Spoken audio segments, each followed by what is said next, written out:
Premium triplex villas at Kollur, APR Projects.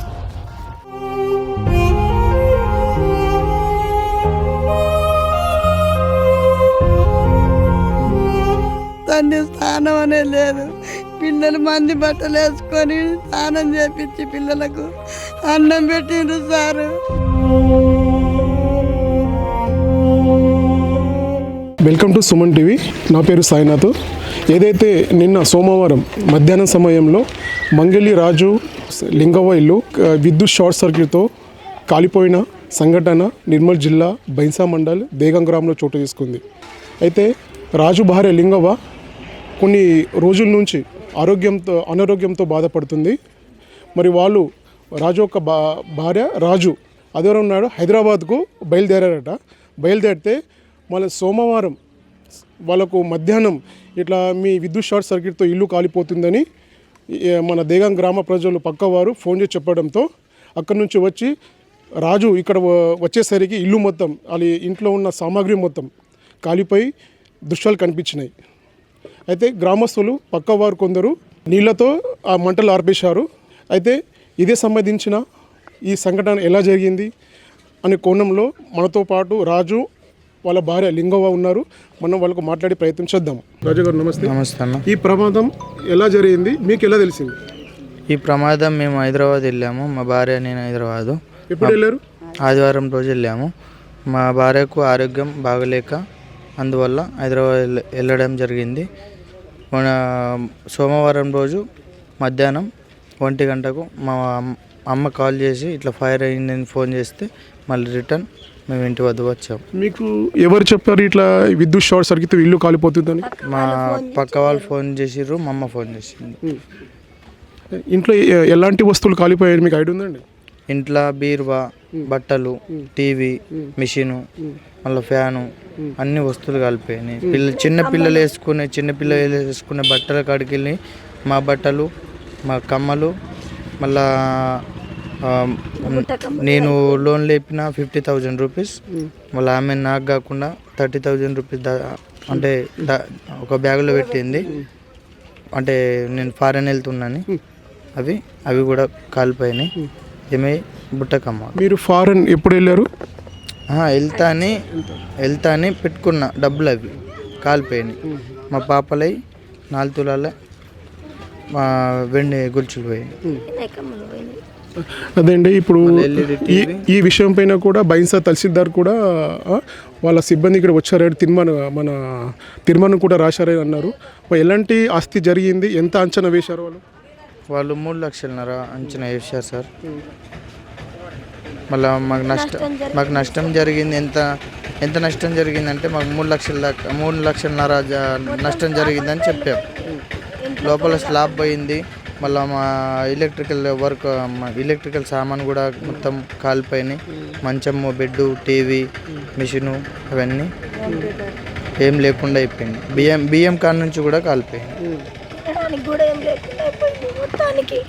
తినడానికి వస్తువులు బియ్యం కాలిపోయినాయి, పప్పులు కాలిపోయినాయి, అన్ని కాలిపోయినాయి. మొత్తం అన్ని నా కమ్మలు కూడా కాలిపోయినాయి. ఎలా చేస్తున్నారు? మా ఇల్లు మొత్తం కాలిపోయింది, నిత్యావసర సరుకులు కూడా కాలిపోయినాయి. మీకు భోజనాలు ఎవరు పెడుతున్నారు? ఎట్లా ఉంది పరిస్థితి? భోజనాలు మా ఊరు తెలిసిన వాళ్ళు, మా పెద్దవాళ్ళు పెడుతున్నారు ప్రస్తుతానికి. ఈ ప్రమాదంలో ఎవరికైనా ఏమైనా ప్రాణ నష్టం జరిగిందొచ్చు అంటారా? ఎవరికి ఏం కాలేదు, దేవుడి దైవంలో ఎవరికి ఏం కానీ. ఇంట్లో ఎవరు లేకుండా? ఇంట్లో ఎవరు లేరు. ఆ టైంలో మా పాపలు ఆడుకుంటున్నారు. మా మమ్మీ వేరే వాళ్ళతో లేడీస్తో కూర్చొని మాట్లాడుతున్నది. అయితే ఇట్లా ఇంట్లో నుంచి పొగలు వెళ్తున్నాయని చెప్పేసే వరకు మా అమ్మ వచ్చి ఇంట్లో చూసే వరకు మంటలు ఇచ్చినాయి. కొందరైతే షార్ట్ సర్క్యూట్ అంటున్నారు, కొందరైతే మరి టీవీ వల్ల ఇట్లా ఈ ప్రమాదం జరిగి వచ్చింది అని అంటున్నారు. టీవీ వల్ల అయితే కాదు సార్, ఇది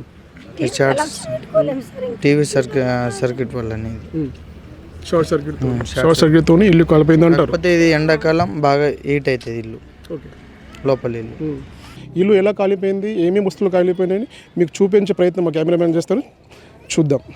ఇదండి సాయంత్రం అయితే వాళ్ళకు కొందరు మధ్యాహ్నం జరిగింది అంటారు. మరి లోపల వస్తువులు ఎలాంటి వస్తువులు కాలిపోయాయని మనం చూసే ప్రయత్నం చేద్దాము. చూస్తున్నారా వేసుకునే బట్టలు వాళ్ళకి సంబంధించిన హోమ్ థియేటర్స్, వాళ్ళు పనుకునే మంచం, అలాగే అక్కడ పక్కకి ఉన్న ఎల్ఈడి టీవీ కూడా మనకు కనిపిస్తుంది. ఇదండి విద్యుత్ షార్ట్ సర్క్యూట్తో ఇక్కడ ఇల్లు మొత్తం ఇక్కడ ప్రారంభమైంది. ఇక్కడ టీవీ దగ్గర స్టార్ట్ అయింది. అక్కడ నుంచి పొగ మొత్తం బయటకు రావడంతో ఇల్లు పక్కన వారు ఉండే వాళ్ళకు వాళ్ళు సమాచారం ఇచ్చారు. పక్కకు చూసారా, అల్మారి బోర్డ్స్ అంటారు, కప్బోర్డ్ కూడా కాలిపోయే పరిస్థితి మనకు కనిపిస్తూ ఉంది. అలాగే సీలింగ్ ఫ్యాన్ కూడా కాలిపోయిందని మనం చూడొచ్చు ఈ వీడియోలో. స్లాబ్ కూడా పిచ్చలు మొత్తం కింద మొత్తం విడిపోయిన పరిస్థితి కనిపిస్తుంది మనకు. ఇది ఇల్లు మొత్తం దాదాపు ఒక గంటన్నర పొగలు బయటకు వచ్చినాయని పక్క వాళ్ళు మనకు అంటున్నారు. ఇంట్లో కూడా ఏమి మిగలకుండా మొత్తం కాలిపోయిందని కుటుంబ సభ్యులు అయితే కన్నీరు కారుస్తున్నారు. ఇది పక్కకు ఇది కిచెన్ రూమ్ అండి, వాళ్ళకు వండుకునే వంటగది. ఇది పక్కకి సిలిండర్ ఉంది, మంచిది. వాళ్ళకు ఏం జరగలేదు. ఒకవేళ సిలిండర్కు తలిగితే అది భారీ పెద్ద ప్రమాదం జరగవచ్చు అని వాళ్ళు అంటున్నారు. ఇప్పుడైతే మీ ఇల్లు కాలిపోయింది, తినడానికి కూడా వస్తువులు లేవు, బట్టలు లేవు. నిన్నడు సండే స్నానం అనేది లేదు. పిల్లలు మంది బట్టలు వేసుకొని స్నానం చేపించి పిల్లలకు అన్నం పెట్టిండ్రు సారు. మాకైతే ఏమీ లేదు. వెనక ముంగడ మా ముగ్గురు తప్ప మాకేమో ఇవ్వలేరు. ఆ పక్కల్లో ఆదుకున్నారని సరిపోయింది, లేకపోతే మా ఇల్లు కొంప కొల్లేరు అవుతుండే సార్. మీకు దండం పెడతాము. ఎట్లున్నాం అట్లా చేస్తే మీకు పుణ్యం ఉండే సారు. మస్తు ఘోరంగా ఏడ్చి ఇప్పుడే కొంచెం అడ్డం పడ్డ అయితే కొంచెం అందుకు అందరూ నిద్రంటుంది. లేకుంటే నాకు వేస్తానే అయ్యాలి. వాళ్ళు హాస్పిటల్ పోయిళ్ళు అనారోగ్యంతో. అది నేను నా పిల్లల కాపలని నేనున్న ఇంటికాడ పట్టుకొని నా పిల్లలు పోతే కదా ఒక పిల్లని స్కూల్లో వేసిన ఒక పిల్లని దగ్గర ఉంచుకున్నా. అయితే ఒక పిల్లని దగ్గర ఉంచుకొని పని అంతా చేసుకొని ఎండ కొడుతుందని పగటిలో నేనేం చేసిన 12:30 కల్లా ఆ చెట్టు కింద నీడ కానీ కూర్చున్నా.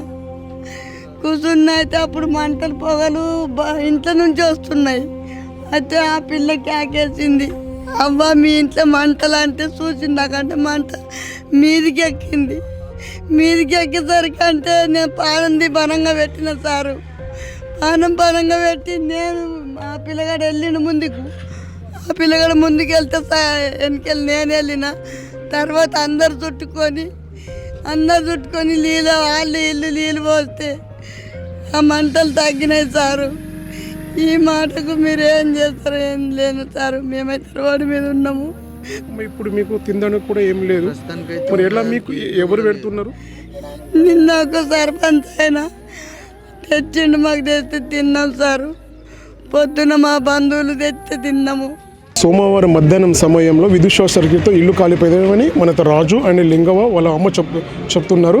మరి మాకు ఇప్పుడు కూడా తినడానికి వస్తువులు లేవు, ఓకే, కట్టుకున్న బట్టలు లేవు, దుప్పట్లు కూడా లేవు అని ఇప్పుడు రోడ్డు మీద వచ్చే పరిస్థితి మాకు వచ్చిందని, దయచేసి ప్రభుత్వం నుంచి అన్ని విధాలుగా మాకు ఆర్థిక సాయం అందే విధంగా చూడాలని వాళ్ళైతే చెప్తున్నారు. ఈ విషయం పైన దేగం గ్రామస్తులు వాళ్ళకు తోచినంత ఆర్థిక సాయం అందిస్తున్నారు, బియ్యంతో పాటు ఇతర వస్తువులు. మరి వాళ్ళు కూడా ప్రభుత్వం నుంచి మాకు అన్ని విధాలుగా ఆదుకోవాలని ప్రభుత్వాన్ని కోరుకుంటున్నారు.